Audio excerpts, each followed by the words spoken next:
તો કચ્છના મુન્દ્રામાં વાતાવરણમાં પલટો આવ્યો છે। લખપત તાલુકામાં કમોસમી વરસાદ ખાબક્યો છે। રસ્તા પર પાણી વહી નીકળ્યા છે। ગ્રામીણ વિસ્તારોમાં વરસાદ વરસ્યો છે તો એકાએક કચ્છમાં અત્યારે વરસાદી માહોલ જામ્યો છે।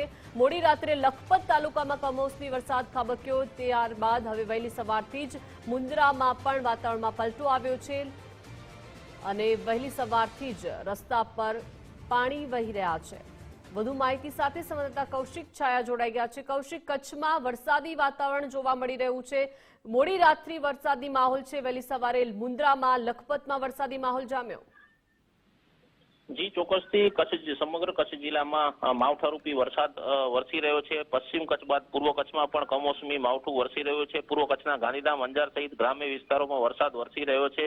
રાત્રિના અબડાસા વિસ્તારમાં વરસાદ વરસ્યો હતો, જ્યારે આજે મુન્દ્રા તેમજ અન્ય ગ્રામીણ વિસ્તારોમાં પણ હાલ વરસાદ વરસી રહ્યો છે। હાલ ગાંધીધામ અને અંજાર તેમજ તાલુકાના ગ્રામ્ય વિસ્તારોમાં વરસાદ વરસી રહ્યો છે। સતત વરસાદથી ખેડૂતોને મોટું નુકસાન થઈ રહ્યું છે। જી કૌશિક, આભાર વિગત સાથે જોડાયા તે બદલ। તો પશ્ચિમની સાથે સાથે પૂર્વ કચ્છમાં પણ હવે વરસાદી માહોલ જામ્યો છે।